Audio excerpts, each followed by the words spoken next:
రోజు మన తోటలో వచ్చినవి మన హార్వెస్ట్ చేసిన పంటలు ఒక్కొక్కటి చూద్దాం. ఇది స్వీట్ వంకాయ. ఇప్పుడు ఆల్రెడీ 2 తిన్నాం మేము. ఒకటేమో మరి ఉడతలో తిన్నాయి, ఇంకొకటి ఇది కొత్త పండు వచ్చింది. మళ్ళీ ఇంకోటి మీరు చూశారు కదా, నేతి బీరకాయలు విచ్చలవిడిగా కాస్తున్నాయి. ఇంకా ఎంతమందికి ఇచ్చినా కూడా చుట్టుపక్కల ఇంకా ఇంకా ఇంకా వస్తూనే ఉన్నాయి. రోజుకు వచ్చే కాపు ఇదంతా, ఒక రోజులో వచ్చే కాపు.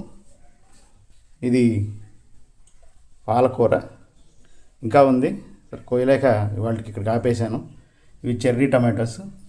దాదాపుగా 4 రోజులకు ఒకసారి 1 కిలో దాకా వస్తున్నాయి.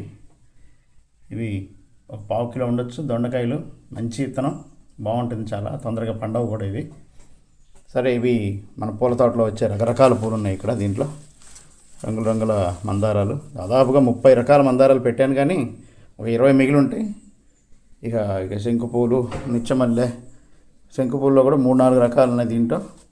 నిత్యమల్లె అడుగు నుంచి తీస్తే కనిపిస్తాయి కానీ బట్ పాడైపోతాయి పూలు అని చెప్పి నేను చేయట్లేదు.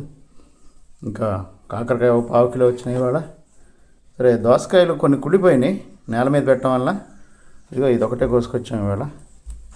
సో ఓవరాల్గా ప్రకృతి, పరమేశ్వరుడు అని హ్యాపీగా కావాల్సినంతగానే ఇస్తున్నారు. దాదాపుగా బయట కొనడం తగ్గించేసాం మేము. Thank you.